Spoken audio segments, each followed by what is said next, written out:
From the moment I received the assignment to cover the closing of a psychiatric hospital, something inside me told me this would be no ordinary story.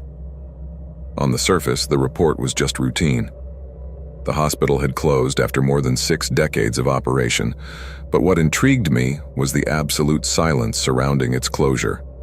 No one wanted to talk about it, and official records were minimal. It was as if the institution had fallen into the oblivion of society overnight, with no one bothering to explain what had happened.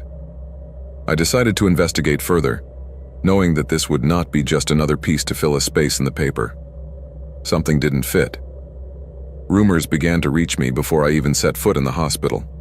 Some spoke of abuse, others of secret experiments. What puzzled me most, however, was the insistence on certain details. The people who had been there, the patients, had never been released. They had simply disappeared, and no one seemed to know what had happened to them.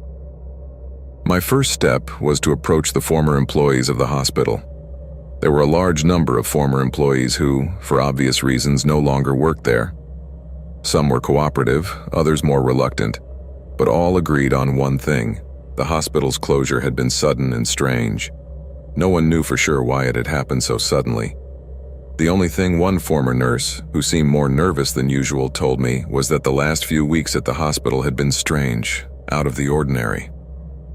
He didn't give me any more details, but his uneasy look made it clear to me that there was something he didn't want to tell me. As I researched more about the hospital, I found that it had been founded in the 1950s.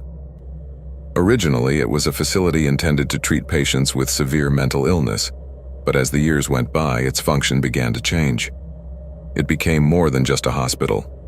Some reports hinted that over time the institution had begun to function as a place of isolation for those whom society considered undesirable. However, there was no concrete evidence, only obscure rumors and vague mentions in leaked documents. It seemed as if at a certain point the authorities simply decided to stop monitoring what went on within those walls. The entrance to the hospital greeted me with a heavy air, as if the place was waiting to be discovered, as if it held a secret so deep that the air itself absorbed it. The building was old architecture, with long, narrow corridors and rooms with dingy white walls that didn't look like they had been touched by a renovator in decades. The atmosphere was oppressive, the kind of place where you felt the walls could talk if only you paid enough attention. I walked through what was left of the hospital. Everything was in ruins, abandoned, but there was still a presence, as if in some hidden corner there was still life. In the east wing of the hospital, I found an archive of medical records. It was embedded in an old metal cabinet so dilapidated that it was almost impossible for me to open it. However, after several attempts, I managed to pull out the papers, some of which were yellowed, and others so decayed that they could not even be read. What I was able to rescue were lists of patients' names. Patients who, according to reports, had been admitted to the hospital in the last few years before the closure. Curiously, there was no record of their release. There was no record of discharge, no record of transfer to another facility. They just disappeared. It was then that something caught my attention. On one of the sign-in sheets next to a name, I found a small symbol, something that at first I thought was a simple signature, but then I realized it was something much more significant. It was a circle with a vertical line in the center, a symbol that seemed strange and at the same time familiar. I looked it up on the internet and discovered that this symbol was related to a series of secret movements from the middle of the last century, some of which had been linked to experimental medical practices. It seemed that the patients in this hospital were not just patients. They were subjects of something much more sinister. My inquiries led me to a number of unofficial reports that spoke of alternative treatments that were implemented at the hospital in its last years of operation. Some former workers mentioned in hushed tones something about special procedures, but no one dared to delve deeper. Things got even darker when I found a video recording in which a woman, apparently a psychologist at the institution, explained in a solemn tone that the hospital had begun experimenting with new methods of mind control. In her words, this was an attempt to reform the most difficult patients, those who did not respond to conventional treatments. However, something in her tone, something in her eyes, made me think that she herself did not believe what she was saying. Over the next few weeks, the piece of the puzzle began to fit together. There was something much murkier going on at the hospital than the authorities wanted to admit. The patients were not simply gone. There was something that had been done to them, something that had been hidden for years. The medical experiments were not just about treatments to cure mental illness, but about absolute control of the human mind. As I delved deeper into the records, I discovered a secret project that had been developed in the last years of the hospital. A procedure that was not just about reprogramming patients, but about erasing them altogether. The concept was frightening. According to the documents, the hospital had been involved in a mind control program with a radical approach. Through methods such as extreme sensory deprivation, drug use, and invasive psychological treatments, patients were subjected to processes designed to eliminate their will and identity. The most affected, those who showed resistance or struggled to regain their autonomy, were subjected to a final process. This procedure did not cure them, as stated in official reports. In reality, it erased any trace of their personality. The patients did not die, but they were not left as persons either. The final process involved a combination of deep sedation and the alteration of their memories, followed by a long period of confinement, where patients were left in a vegetative state, unable to respond or even remember who they were. Worst of all, according to reports, no one was ever released. Patients were simply recycled, reinserted into a new routine, as if they were shadows of what they once were. Most frightening was that, with the closure of the hospital, no public report had been given on the whereabouts of these patients. Records were destroyed or lost, and the authorities simply stopped investigating. People in the neighborhood who had little contact with the hospital knew nothing of what really happened there. And the few who did know, such as the ex-employees who had originally spoken to me, feared for their lives if they revealed more. I managed to contact a person who by pure chance had worked in the hospital's high-security department. An older man, a former security guard, he had witnessed something he never imagined. According to him, the night the hospital closed for good, something changed in the atmosphere. A number of patients, those who had undergone the final process, were no longer in their beds. At first he thought they had been transferred elsewhere, but then he realized that nothing was as it seemed. The cells, the corridors, the rooms, everything was empty, but he still felt the presence of something. As if the patients were there, but could not be seen or heard or felt. Something had been done with them, and that something had transformed them into shadows, into lifeless bodies. I was never able to get any more answers. The man who gave me that information mysteriously disappeared shortly after our conversation, and with that, the last pieces of the story vanished. The hospital was demolished, and the authorities closed the case as if it had never existed. Today, as I tell this story, I wonder how many times humanity has preferred to close its eyes to the truth. How many times has it allowed darkness to take over the lives of others without asking questions? The psychiatric hospital is gone, but the echo of what happened there still resonates in my mind. The patients, those who once inhabited that place, are no longer remembered, and perhaps they never will be.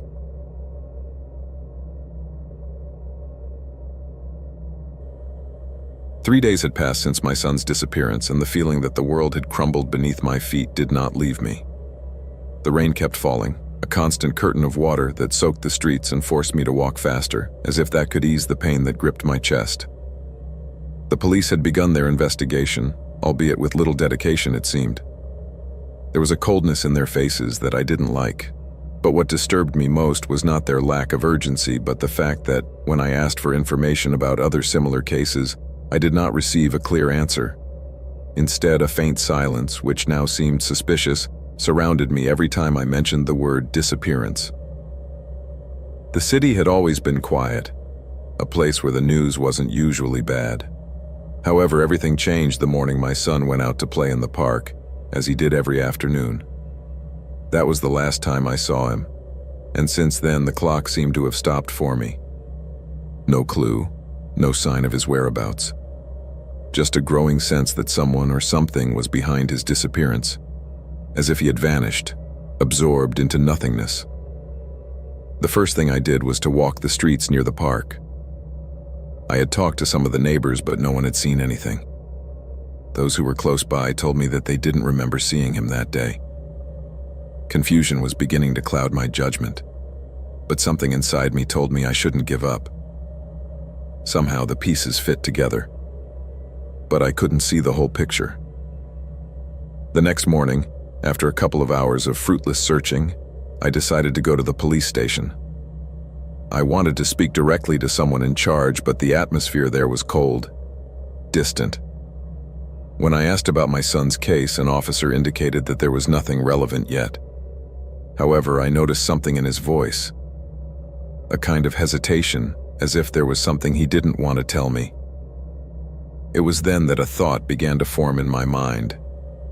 This was not the first child to disappear. I had noticed that for some strange reason I hadn't heard anything in the news about recent disappearances, not even in the town rumors. It was as if, all of a sudden, children in the city just vanished, with no one mentioning anything about it. I began researching on my own, as if nothing else could alleviate my despair. At first, the search was daunting. There was little to do if I didn't know where to start. However, upon inquiring among some of the local store employees and some of the nearest neighbors, something began to emerge. Several people mentioned offhandedly that other children had also gone missing in town in recent months. No one had made a fuss, no one had asked for answers. It seemed as if the subject was taboo, a topic that, if mentioned, had to be dropped quickly.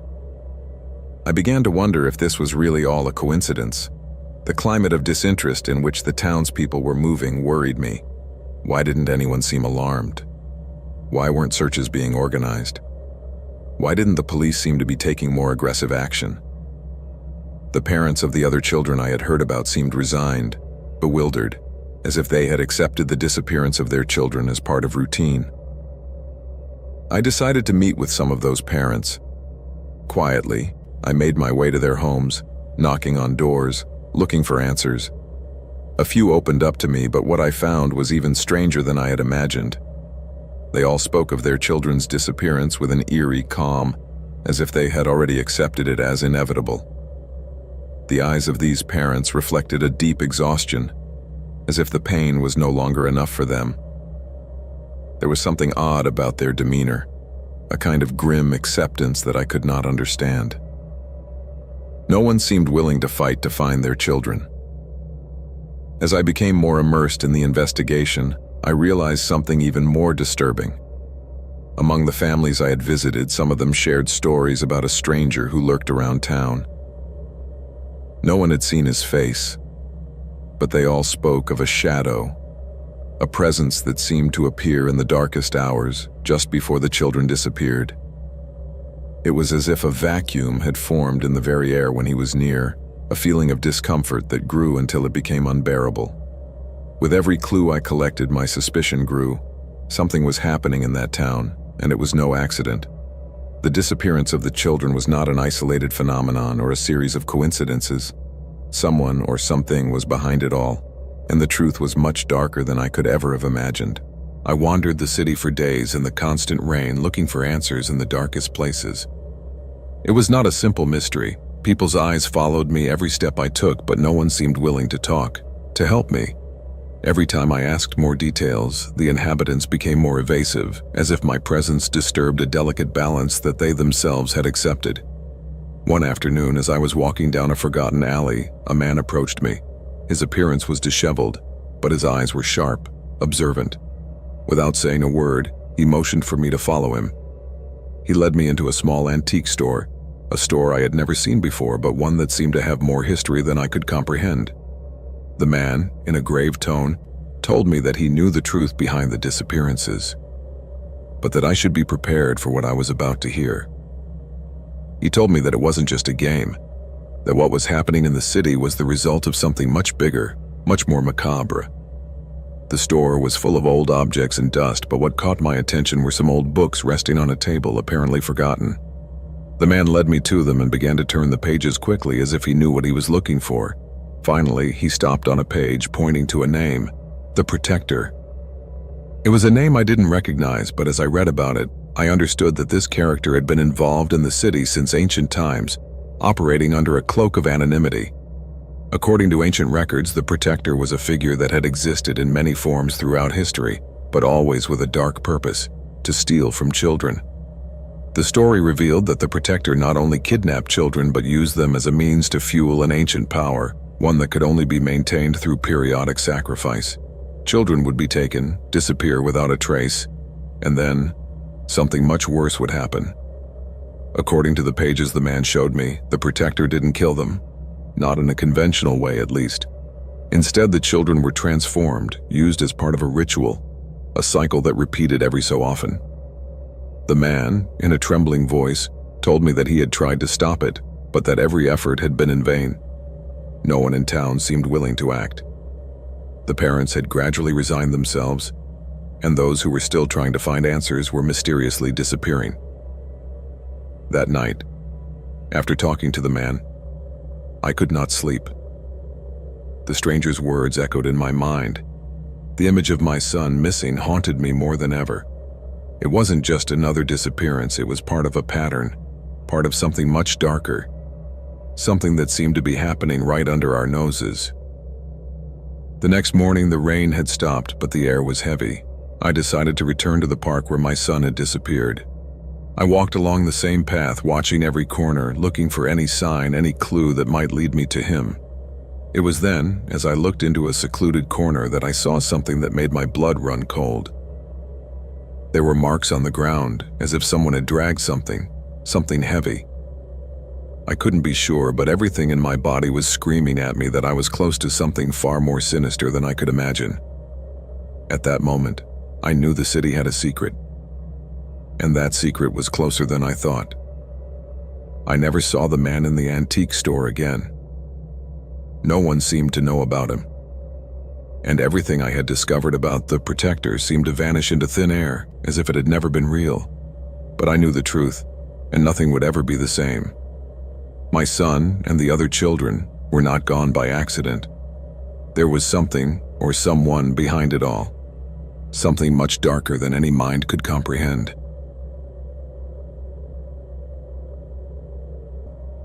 The rain was pouring down that night, with the constant pounding on the roof of the house like a symphony of despair. The wind howled through the trees and closed windows as the storm pounded hard outside. I was alone, sitting at my desk, staring out the window without much to think about. The day had been long and tiring, and all I wanted was a quiet night to rest. Suddenly, the ringing of my phone interrupted the silence of the house, an unknown number on the screen. At first, I hesitated to answer. I didn't usually answer calls from numbers I didn't recognize, but something prompted me to pick it up. Perhaps loneliness had made me more receptive to any kind of contact. As I answered, I heard something that made me freeze. A voice, trembling, dragged by fear. An urgent whisper. "Help me, please. I'm trapped. I don't know where I am, but they're over here. I have nowhere to go." My first impulse was to be puzzled. My mind clouded over, unable to process the message. Caught? Who was this person? The phone cut off abruptly before I could answer. I thought maybe it had been a prank, some mistaken call. Something told me it wasn't, though. The voice had sounded authentic, desperate, as if the person was really in a life-or-death situation. I stared at the phone in my hands for a few seconds, not knowing what to do. The rain was still pounding hard on the window, but an unsettling feeling had come over me. I decided to call back. There was no response. I redialed several times, but it always went to voicemail. The feeling that something wasn't right began to grow inside me. What if there really was someone in danger? My instinct to help pushed me to act, to not stand idly by. But on the other hand, something inside me warned me to be cautious. It could be a trap, a fake call, maybe something orchestrated by someone with bad intentions. But at that moment, the idea that someone might be in danger, really trapped, didn't leave me at ease. I decided I had to do something, even if I didn't know what I was up against. I grabbed my car keys and walked out of the house, with the sound of rain and wind in the background. The cold air hit my face as I stepped outside. The car was soaked through and through, but nothing stopped me. I drove through the deserted streets, the city lights diffused through the downpour that fell relentlessly. Every time I tried to call again, the same answer: voicemail. My mind kept spinning over the situation. What kind of person would be trapped somewhere, and why didn't I know where they were? What did he mean by, "they're around here somewhere"? The mystery grew as I moved deeper into the unknown, beyond the safety of my home and the familiarity of the streets I knew so well. I drove for over an hour, looking for some clue as to what to do. Trees and buildings passed quickly, distorted by the curtains of water that the storm threw over everything. I found myself on the outskirts of town, in a fairly uninhabited area. I knew it was not a place I would normally go at this hour, let alone under these conditions. But something about that call was pushing me to keep going. Suddenly, the phone rang again. It was the same number. My heart skipped a beat in my chest, but I answered quickly without further thought. This time the voice was clearer, but still shaky, more agitated. "Please, I can't. They're coming. You have to help me." The call cut out again and my mind went into a panic. I started searching the phone for some location information, but nothing. Just the same unknown caller. There was no clear trace of where this person might be. The silence on the line choked me, leaving me with the feeling that something was terribly wrong. Desperate, I decided to drive to the place where I thought there might be a sign, a clue as to what was going on. As I drove on, the storm did not let up, and the darkness grew thicker. The city was already in the distance, and the road was getting narrower. After a time that seemed like forever, I saw something in the distance, flashing lights, an old building in the middle of nowhere. Some kind of two-story structure with a faded sign that no longer read well, but looked like some kind of shelter. The place seemed strange to me. There were no people around, but something told me I should get closer. I parked the car on the side of the road and walked towards the entrance, my heart racing and the rain soaking my clothes. As I approached the building, I noticed that the lights inside were flickering irregularly, almost as if something was interfering with the power supply. When reached the door, I found a rusty chain securing it. I tried to force it, but couldn't. It was too locked. It was too tight. I looked around me, sensing that something wasn't right. I felt watched, as if someone was watching my every move. A shiver ran down my spine, but the call kept echoing in my head. Who could be trapped inside this place? And why didn't anyone else seem to know about him? Suddenly, I heard a noise behind me, a dull rustling, as if something heavy was moving in the darkness. I turned quickly, but saw nothing. The wind picked up, carrying with it the echo of the storm. But something had changed in the air. The feeling of being watched intensified, and my instinct told me I should leave. That this was not what it seemed. Before I could take a step back, my phone vibrated again. This time, without thinking, I decided to answer it. The voice this time no longer sounded frightened, but calm, even with a tone of macabre satisfaction. "I knew it. I knew you would come. Welcome." The cold rushed through me.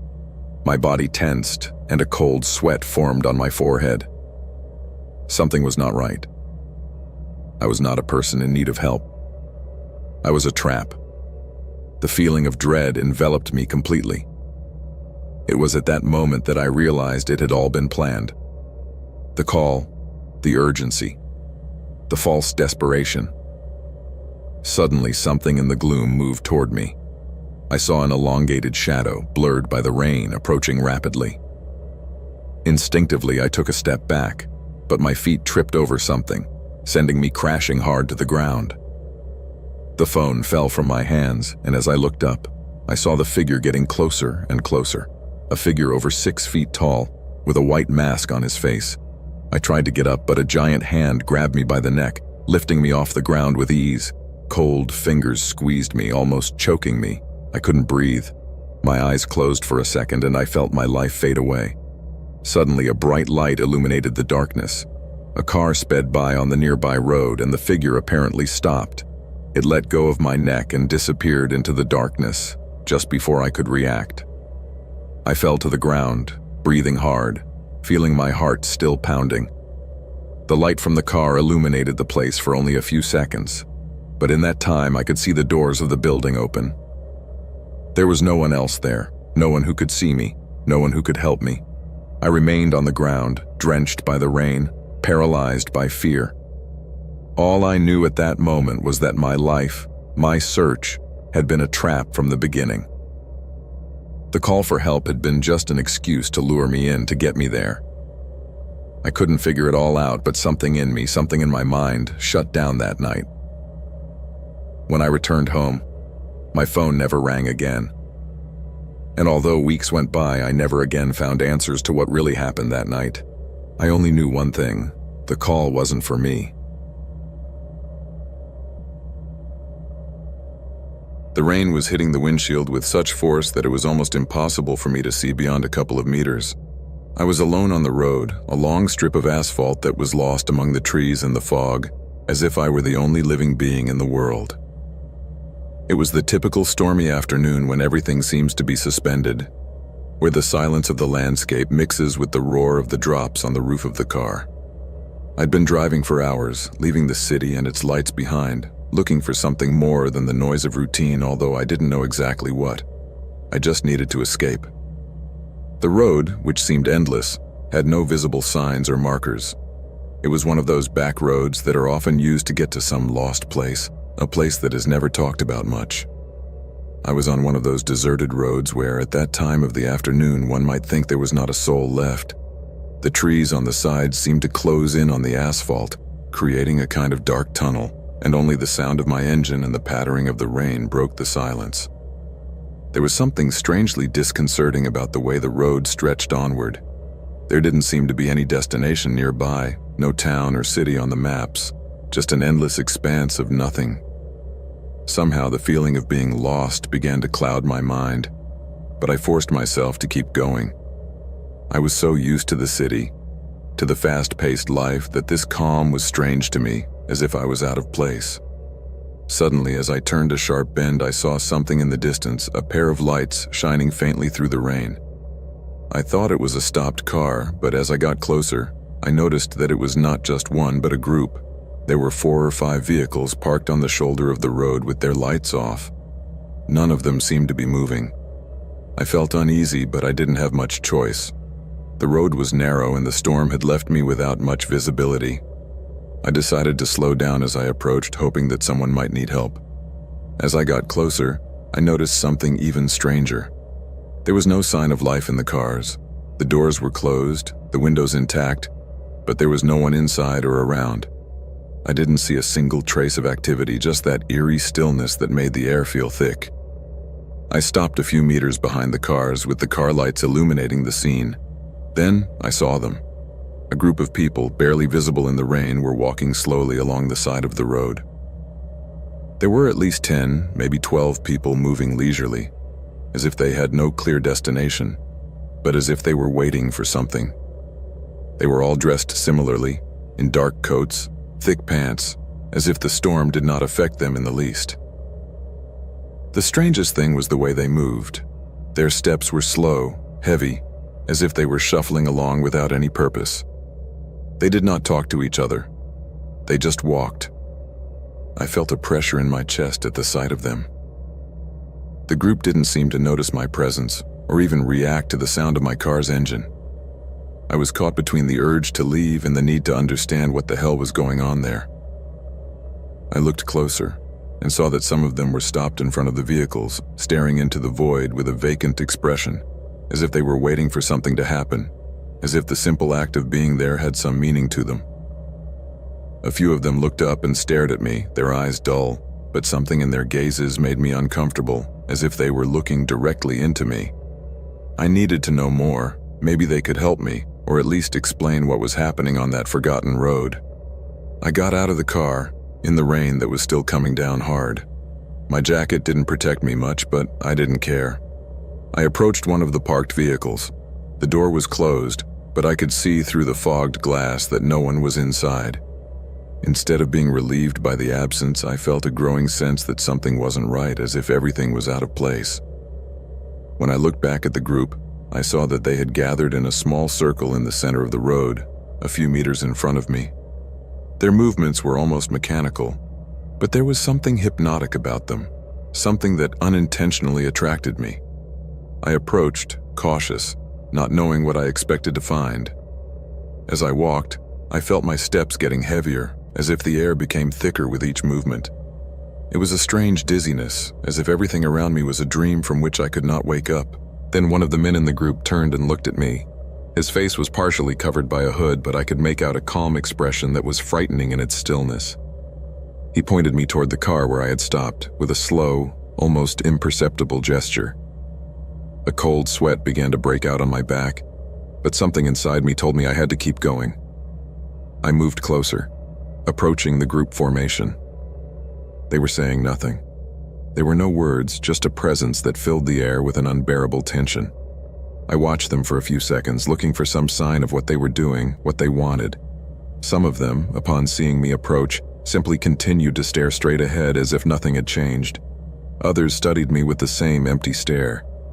Suddenly, the rain intensified even more, and the sound of the drops hitting the asphalt deafened me. However, there was something else in the air, a deep silence that seemed to hang over everything. It was as if the group was waiting for me to say something, to make a decision. The idea that this was all a trap began to swirl around in my mind. What did they want from me? Why had they watched me so much without making a single move? Something wasn't right. Something didn't fit. I started to feel the urge to turn around and go back to the car, but my body wasn't responding as it should. It was as if I was getting caught in their gaze, as if I couldn't escape this strange scenario.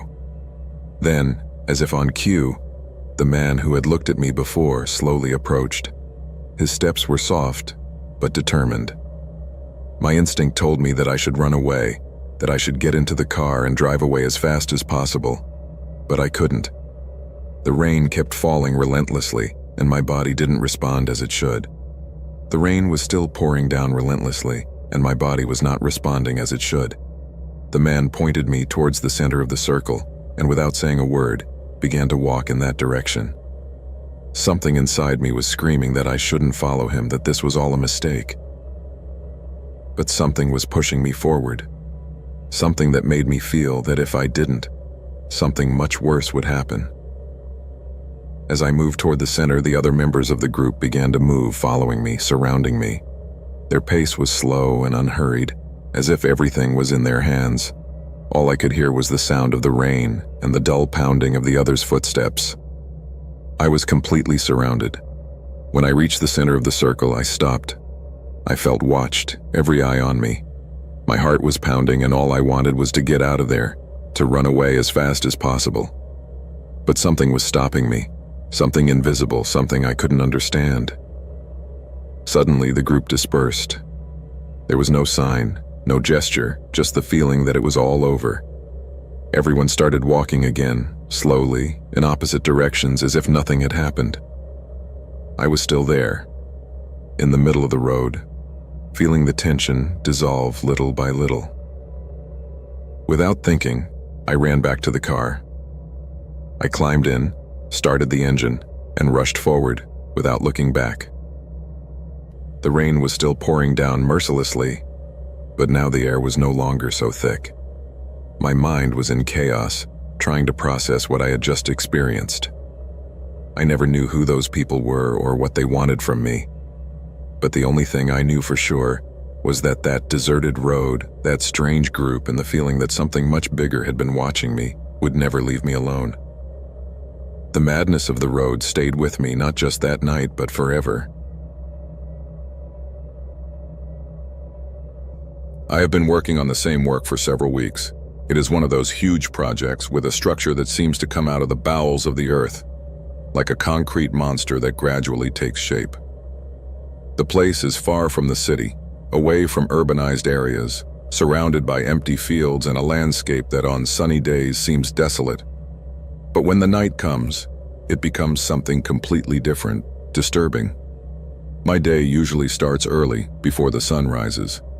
But what really disturbs me is not the long hours or the monotony of the tasks assigned to me. It's the place. Something about that place unnerves me, and I can't help but feel that there is something else beneath the surface, something that shouldn't be there, something that others ignore, but that I begin to sense as the days go by. Sometimes, when I stay late, after most of my coworkers have gone home, I feel as if the place is breathing. The wind blows through the scaffolding and unfinished walls, creating sounds that seem too human to me to be natural. The creaking of beams, the banging of metal doors that aren't quite closed. It's as if the place has a life of its own, as if it's waiting for something. One night, after a long and exhausting shift, I decided to stay a little later. There was something going around in my head. The construction had been going on for months, and since I had arrived on site, something strange had happened with the workers who had been there before me. They weren't rumors, they weren't drunken talk. They were facts. Almost everyone who worked the night shifts in the first few months of the project had left, and none of them would ever talk about the job again, as if the site had some kind of power over them, a power that kept them from looking back. I didn't understand why, but the idea of staying there to investigate piqued my curiosity in a way I couldn't ignore. Minutes passed, and at first everything seemed normal. The place was deserted for the most part, although some lights flickered intermittently and the machines were off waiting for the next shift. The sound of the wind through the cracks in the windows, the lights of car headlights in the distance. But there was something in the air, an invisible tension, as if something was brewing, waiting. I went through the building, room by room, corridor by corridor, as if I had entered the belly of the beast itself. In one corner, I found an old file filed on a dust-covered desk with some scattered papers. At first I thought it was just a collection of old reports, but then something caught my eye. The sheets were marked with names and dates, and some had handwritten notations, as if someone had been following the workers on each of their shifts. What disturbed me most was a sheet that contained a list of employees who had worked on the construction site before me. Among the dates, I noticed something peculiar. Some names had the same entry date, but there was no exit date. My heart skipped a beat. I decided to investigate further. I looked in other folders searching for similar information, but the same story kept repeating itself over and over again. Names, dates, and no way out. Some of the employees had left without explanation, others simply didn't return to work, and a handful had been fired for no reason. But on none of the sheets did I find a clear reason for this to happen. There were no records of accidents or serious problems at the site. I felt a cold sweat on my back, and for a moment I thought about leaving everything behind and getting out of there. The uneasiness I had felt in my first days was now transforming into something much darker. I was beginning to understand that there was something much more sinister behind all this, something I should not ignore. As the hours progressed, the darkness of the night seemed to envelop the place even more. I decided to return to the main lobby to get some fresh air, maybe get away from those papers, those dead-end names, and calm my mind. But as I walked through the halls, I noticed something even stranger. The footprints. At first I didn't pay attention to them, but as I went deeper into the building, the footprints became clearer. They were muddy traces, as if someone had walked there with wet boots. But what puzzled me was that the footprints went in circles back and forth, aimlessly, as if someone was wandering around without being able to get out.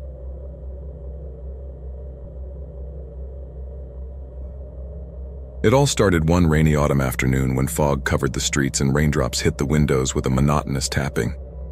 It was one of those afternoons when the city seems to be trapped in a gloomy dream, when darkness comes early and the cool air mingles with the smell of wet earth.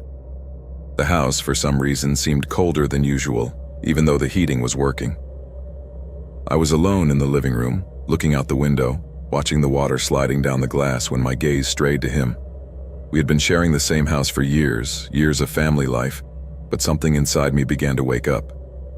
Maybe it was tiredness or the overload of a life too routine, but in that instant, something in her gaze seemed different to me. There was a slight disconnect in her attitude, a lack of warmth that I had never noticed before. I couldn't pinpoint what it was, but something had changed in her demeanor. It was then that suspicion began to germinate in my mind, like a seed that cannot be easily uprooted. For some time now, I had been noticing little things that usually would have faded into the daily routine if I hadn't started paying more attention. Things like his responses that didn't match what he remembered from other conversations, or her reactions to familiar topics that used to be emotional for him, but now only seemed to trigger a cold, distant response. For no apparent reason, he would start asking details about our family's past, about common memories we shared. And every time he did, there was a slight hesitation in his voice, as if he had to search for the right words, as if something didn't fit. At first, I told myself that I was being paranoid, that I shouldn't worry about these small discrepancies. But I couldn't help it. That feeling of being watched, that something didn't fit, began to consume me. It wasn't simply that something was wrong, but that I felt as if I was being cheated, as if the person I knew so well, the one I'd grown up with, was no longer the same. It was that same rainy afternoon when I decided to start investigating. I didn't want it to be an unfounded paranoia, so I tried to stay calm and observe without him noticing. The first thing I noticed was the way he moved around the house, as if he was more aware of every step, every noise, every gesture he made. It was subtle, almost imperceptible, but his behavior had changed. I started going through his belongings, looking for any sign that might give me a clue as to what was going on. I was determined to find out the truth, even if I was afraid of what I might find. On his desk, I found several papers with writings and notes that made no sense. There were scattered notes, incomplete scribbles, names of people I didn't recognize. At first, I didn't think much of them, thinking maybe they were forgotten memories of something that had happened a long time ago. But then, I began to notice strange patterns. The names repeated, and some of them had no connection to our family. The documents spoke of a series of dates and places that didn't match anything I remembered. The idea that someone might be messing with my mind began to form in my head. What puzzled me most was a small notebook I found at the bottom of a drawer. It was well hidden, as if to make sure no one saw it. When I opened it, I discovered that it contained a detailed list of people and events, some of them related to our family, others to places I had never even heard of. What struck me most was a series of annotations describing very specific situations, details of moments that only a few of us knew about. But in that notebook, there was no direct mention of me, of our family bond. Somehow I felt left out, as if I was seeing a story about someone else, not about me. I decided to ask more questions, but in a more subtle way. I watched her reactions, her body language. I tried to detect any slightest slip that might confirm my suspicions. I started talking about common memories, about places we had been together. At first, her responses were neutral, showing no emotion. At one point, however, when I mentioned an old anecdote about a trip we had taken, his face showed a slight expression of discomfort. It was fleeting, but it was enough to make me grow even more uneasy. One night, while he was in the living room watching TV, I got up the courage and went through his things one more time. I found a document in his bag that had no logical reason to be there. It was a receipt from a company that was in the business of doing background checks, something that made no sense at all.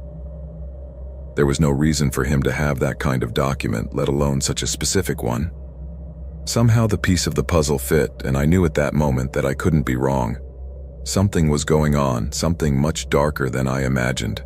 One night, the opportunity to discover the truth came unexpectedly. He was alone in the house, which was unusual, and I decided to confront him. I didn't know exactly what to do, but the need to know the truth drove me to act. I went through the house, looking for something that would give me an explanation. When I got to his room, I found a folder hidden in the back of his closet. I opened it slowly, fearful of what I might find. Inside were several documents, all with information about our family, but most puzzling of all was a series of photographs. At first, I didn't quite understand what I was looking at, but then, upon closer inspection, I realized that the pictures did not show the people I knew. The photos were of a family, but not mine. The faces were strange, as if they were from a different era, with a completely different lifestyle. Some of the faces were repeated, and next to each photo were names I couldn't recognize. Fear began to take hold of me as I turned the pages, growing more and more uneasy, more fearful of what I might discover. In one of the photos, I saw an image that chilled my blood. A picture of him, standing next to a group of people, in which he clearly did not belong. Something inside me began to click. I no longer had any doubts. What I was seeing was a lie, a carefully constructed deception. At first, I tried to rationalize everything to find some explanation that could calm my fears, but I could not. The evidence was undeniable. That person I had lived with all my life, that person who had always been there, was not who he claimed to be. My mind was flooded with questions, and the feeling of being trapped in a spider's web took hold of me. The trust I had had in this person, this relationship of years, crumbled before my eyes. Who was he really? What had he been doing all this time? The answers to those questions seemed more and more distant and confusing, and fear came over me. If everything I had discovered was true, then not only was I being deceived, but my entire life had been a sham. I was no longer sure of anything, not even myself. One afternoon, while trying to assimilate everything I had discovered, I decided to confront him. I didn't know if I could handle the truth, but I could no longer live with that uncertainty. I approached him, my heart pounding, and bluntly asked him what was going on. I looked him in the eye, waiting for some reaction, some indication that everything I had discovered was a mistake. But he just watched me, his gaze cold and distant, and I knew then that the pieces of the puzzle had fallen into place. There was no turning back now. I don't know how or why I did it. Maybe it was the rain, the cold air, or the fact that I was going through a phase of insomnia, but one afternoon, sometime between 3 and 4 in the morning, I decided to go to the old photo album on the shelf. I had seen it all my life, but had never stopped to peruse it. Perhaps the need to discover something, to find a vestige of a simpler time, led me to open that time-worn cover. I couldn't sleep, and sometimes looking at family photos helps to calm the mind. That's what I thought at the time. I settled into my living room chair, coffee cup in hand, and automatically flipped through the first few pages. Pictures of birthdays, family gatherings, trips, everyday scenes in which me and my family looked happy just like any other family. Smiles frozen in time, familiar faces that were always there, that had always been part of my life. Everything seemed normal, until I came to a photo I didn't remember. It was a black and white photo. The quality was mediocre, as if it had been taken with an old camera, or perhaps even with one of the disposable cameras used years ago. It showed a group of people, standing in what appeared to be the garden of a house. However, something about the photo immediately threw me off. I was there, but I didn't remember being part of that image. I was standing next to some people I didn't quite recognize, and there was something strange about their faces, something that made me uncomfortable. The smiles they were wearing seemed forced, even mine. My finger ran across the photo, stopping on one of the faces. A middle-aged man in a dark jacket stood next to me. I didn't know him.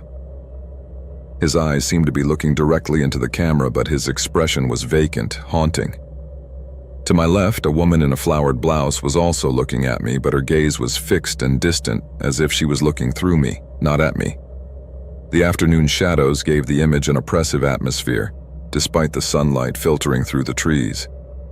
I didn't recognize the house, or the people, or even the details of the garden. Everything seemed so far away, so alien to me. I stared at that photo for a long time, as if I was waiting for it to somehow give me the answer. Why didn't I remember that moment? Why didn't I know anything about that meeting, about those faces that were so strange to me?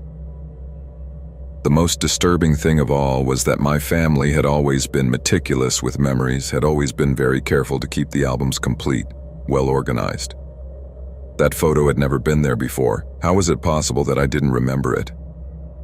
I decided to investigate. I knew there had to be a logical explanation. Perhaps it was a party or a gathering at which I had been peripherally present, perhaps an event of which I had no clear recollection. So I started asking my parents, my siblings, but none of them recognized the photo. No one had ever seen that picture before, and no one remembered taking that picture.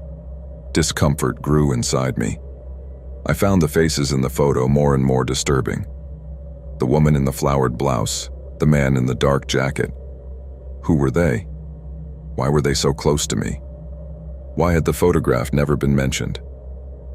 I became more insistent, but the answers remained the same. Nobody knew anything. Nobody remembered anything. Every time I asked, my mother looked at me with strange surprise, as if it was the first time she had seen that photo. But it couldn't be. There was something that made me feel that somehow everyone was hiding something. I couldn't stop thinking about that photo, about that event that didn't seem to have happened, about that meeting that vanished into thin air. One night, as I was going through the album again, I noticed one more detail in the photo that I had overlooked. In the background behind the trees was a house. Although you couldn't see it clearly, something about that house looked familiar. The shape of the roof, the color of the walls, everything seemed to me to be a reflection of a house I had seen before, but I couldn't pinpoint where or when. The mystery continued to grow. I decided to go out and investigate. I could not remain in doubt. I set out in search of the house in the photo, not knowing exactly what I expected to find, but certain that somewhere there I could find answers. The rain had fallen again that afternoon, and the damp, cold air enveloped me as I walked through the soggy streets. I didn't know what exactly I was looking for, but my instinct led me to walk through the neighborhood, to walk the streets that my memory seemed to recognize, but in a blur, as if everything was shrouded in a dense fog. The neighborhood where I grew up had changed a lot over the years, but something about the streets near the park seemed familiar. After several hours of aimless walking, I came to a street that stopped me. The house on the corner looked old, weathered by the passage of time. The facade was covered with ivy, and the windows of a dark color gave a feeling of desolation. The same feeling that the photo had conveyed to me. The same sensation I felt when I looked at the faces of those unknown people. The house was like an echo of something forgotten, a shadow of the past. I couldn't help but go inside. Although I knew I shouldn't, I couldn't ignore the need to unravel the mystery. The door was slightly ajar, as if someone was inviting me in. Without much thought, I pushed it open. The inside of the house was as dark as the picture in the photo. The air was stagnant, and dust covered every corner. I cautiously moved forward, looking for something, anything that might give me some clue about that strange photo. The walls seemed to whisper lost memories, and the house itself seemed to be waiting, watchful. I walked through the rooms in silence, trying not to make noise. There was a strange feeling, as if every step I took was breaking an unwritten rule. I climbed a creaking staircase to the second floor where I found a closed door. As I opened it, an icy sensation ran down my back. The room was empty, but on a table, right in front of the window, there was an object that stopped me dead in my tracks. An old camera, looking just like the cameras that used to be used decades ago. It was there, on the table, as if waiting to be used again. I don't know what prompted me to take it. Maybe it was the urge to get answers. Maybe it was the fear of not understanding what I had found. The only thing I know is that, at that moment, while I was looking at the camera, I understood something terrible. That camera, that image, that house, everything was connected. But the answer I was looking for was not in the house, nor in the picture. The answer was in me, in my own memory. And when I began to realize what was happening, it was as if everything was falling apart around me. What I had discovered was not just a mystery. There was something unsettling about the way the air became thick as night fell, as if the darkness had the ability to squeeze my chest. At first I thought it was just the weight of the days, the heaviness of routine, but then I began to feel something different. It wasn't the typical tiredness of everyday life. It was more like an uncomfortable feeling, as if I was being watched, as if someone very close to me was waiting for me to notice something. I have never liked to talk about it, but I think it is necessary. It's time to tell what happened, what I discovered too late. In part, I feel guilty for not having done it sooner. In part, I also feel as if I had been a victim of my own disbelief, as if the reality I knew had been a lie, or at least a half-lie. It all started with a text message, a message that should not have existed because the person who had sent it had been dead for almost 2 years. At first, I thought it was a mistake, maybe a wrong number or some kind of macabre joke, but no. The number was hers. The message simply said, "Look it up." Nothing more. Just that. The phone vibrated in my hands and the uncomfortable feeling settled in my stomach. I didn't want to open the message at that moment. I was sure there must be some logical explanation. But curiosity got the better of me. I opened the conversation as if I expected it all to be an illusion. But no. It was there, on my screen. There it was, on my phone screen, his number, my dead friend's number. I never imagined it would be the last time. I hadn't seen him for several weeks, but there was nothing strange about that. We had been friends for a long time, and although our lives took different directions, we always kept in touch. But one day, everything changed. My friend went on a trip, which didn't surprise me. I knew he liked to go out and explore, to get away from the hustle and bustle of the city. But what I didn't know was that, during his absence, something would happen, something so horrible that it would forever change the way he would see the world. I received a call a few weeks after his departure. It was not a normal call.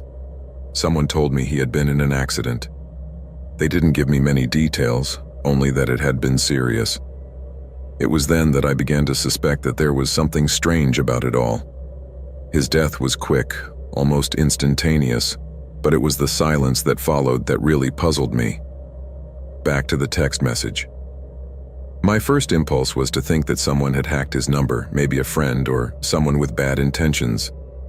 But that thought didn't last long.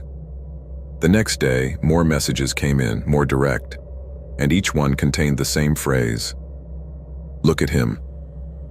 The phrase seemed empty at first, but by the beginning of the third day, I could no longer ignore it.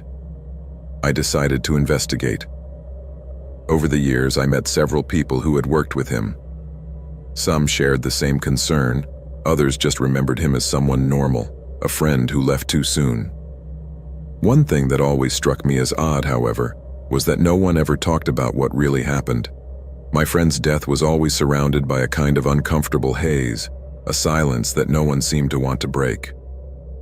I decided to go to his family's house. I did so reluctantly, not out of fear, but because I knew it meant going into unknown territory, something I didn't want to do.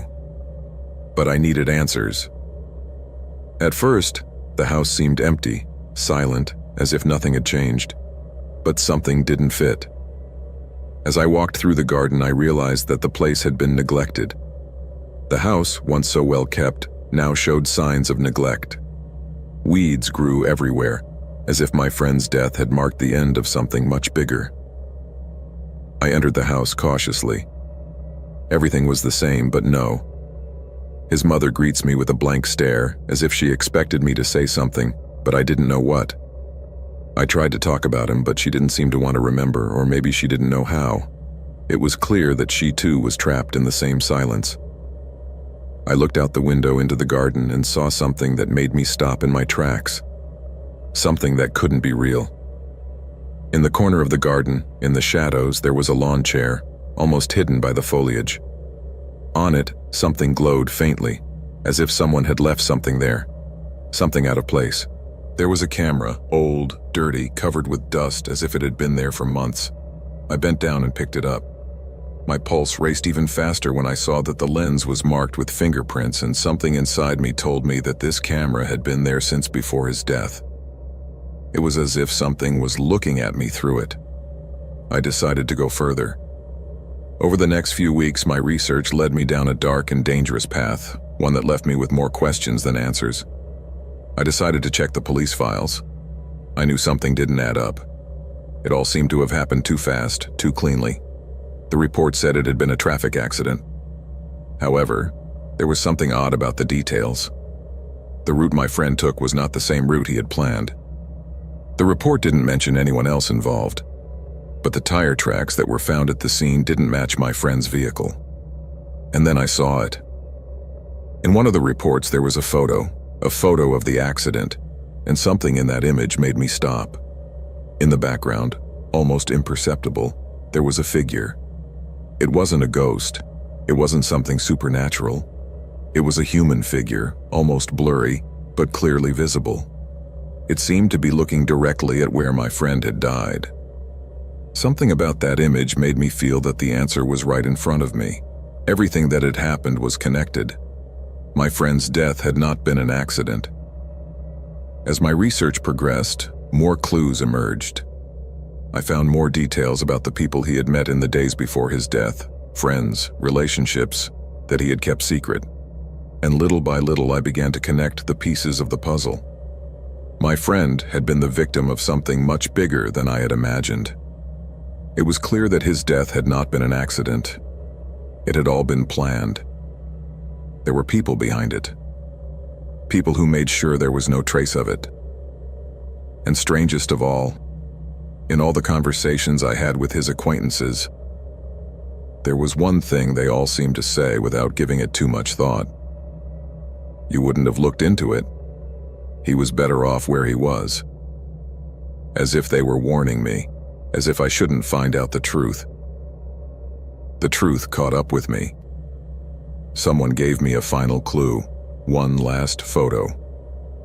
It was a photo of a place my friend had gone to shortly before his death, a place I had never heard of, but which somehow looked familiar. The place was an old factory, abandoned years ago.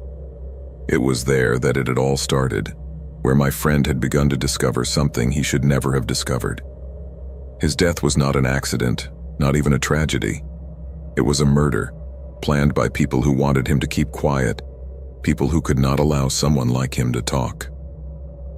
My friend had unearthed something far greater than anyone should know. And when he found out, his life was worthless. What happened next was what sealed my fate. Because the same feeling I had when I received the messages, when I saw the camera, when I found the clues, haunted me. The same silence, the same feeling of being watched, leads me to think that perhaps the same fate that befell my friend is now haunting my life. That is why I'm saying this. Not to seek comfort, but to warn. There are things we should not seek. There are secrets that are better buried. And if you ever get a message from someone who is no longer around, if you ever feel like you are being watched from the dark, don't ignore it, because it may be that, like my friend, it may already be too late for you.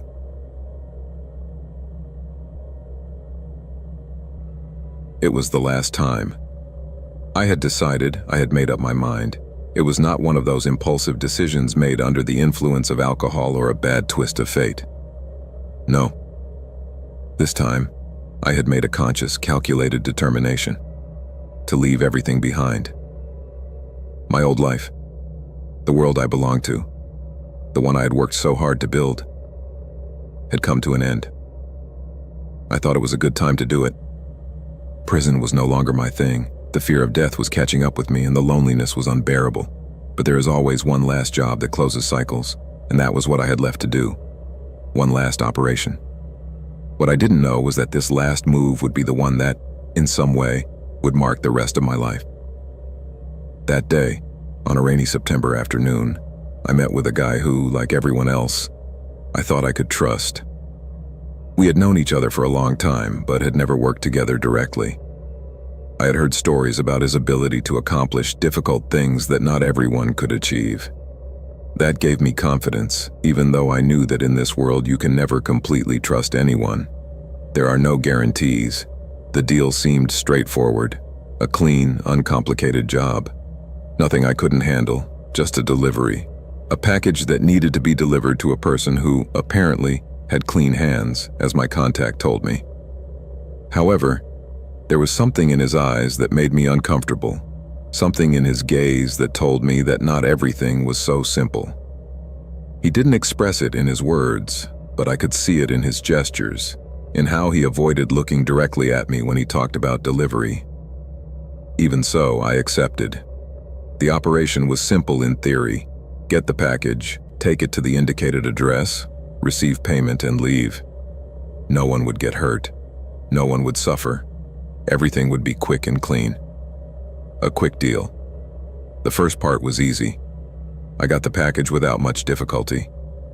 There was nothing particularly striking about the object. A black box, medium-sized, with an antique padlock on it. It didn't worry me at all. I had worked with more complicated materials before, but something about the fact that the package was so tightly sealed made me hesitate. My instinct, the one I had always tried to ignore, began to scream at me that something wasn't right. The feeling of discomfort grew, but there was no turning back now. I had already accepted the deal. As I made my way to the delivery site, something strange began to happen. The city, which was mostly bustling and full of life, began to seem empty to me. The streets deserted, the streetlights flickering in the distance, the sound of my footsteps echoing strangely as if I were walking in a dream. I tried to shake that feeling, that discomfort that enveloped me, but I could not. I felt that someone was watching me, and every time I turned my head, there was no one. I arrived at the building, an old and dilapidated place in a forgotten neighborhood. The door was ajar, as if they were waiting for me. I entered without thinking. The sound of my footsteps on the dusty floor and peeling walls amplified the stillness of the place. An empty place. A place where there was no life. But everything seemed to be laid out in a meticulously organized way. The place was too clean to be an abandoned place. There was something unsettling about the order. The delivery was quick, no words, just an exchange of the box. The person did not look me in the eye. I could not see his face clearly, just the silhouette of someone handing me the money we agreed on. I didn't care, because there was nothing in his attitude that told me something was wrong. I took the money and left. At that moment, I didn't know that what I had just done would be the last thing I would do in this world. Upon returning to my apartment, the fear began to take shape. The days that followed were like a spiral. Even though the money was in my pocket and the operation had been successful, something inside me didn't feel right. My mind kept thinking about the box, the package I delivered, and that place. I began to remember things I hadn't noticed at the time. The gleam in the eyes of that guy I dealt with, the fleeting glances, the strange sensation that ran across my skin as I walked through the city streets. That night when I fell asleep, something woke me up in the middle of the night. It wasn't a sound or a voice. It was a feeling. The same feeling of being watched that I had had all day. But this time it was more intense. Something inside me told me I was being stalked. I stood up quickly, my heart racing. I looked out the window. Nothing. The street was quiet. The lights of the buildings flickered as usual. There was nothing there. But still, I felt that presence. The first day was just the beginning. Over the next week, the same fears returned. At first, I thought it was all a product of my paranoia. Perhaps the stress of leaving my old life behind, of trying to start over, had affected me more than I thought. But as the days passed, the signs became clearer. I began to find objects in places where I hadn't left them. Small things. A string on the kitchen table, a crumpled leaf on the pillow, a piece of paper with an address written on it, all with no explanation. The city was becoming more and more disturbing. The people I saw on the street seemed strange to me, as if they knew me, and the feeling of being watched intensified. I felt like someone was waiting for me to make a mistake, as if there was more at stake than just the money from the job. The fear I felt turned into paranoia. I couldn't go out on the street without looking over my shoulder, without feeling that something was stalking me. That's when I saw the first familiar face. At first, I didn't recognize him. But then when I saw that guy I had made the deal with, my stomach cringed. He was looking at me from the street corner. It wasn't a casual glance. He was watching me intently, as if he knew something I didn't know. I didn't think much of it. I thought it was just my mind playing tricks on me. But the next day I saw him again, this time closer, watching me from the window of a building on the corner. It was no coincidence. My paranoia was right. Someone was following me. I decided to face it. It was what I had done all my life, face my fears with action. I thought that if I approached it, I might get answers. Maybe I was wrong, maybe it was all a coincidence.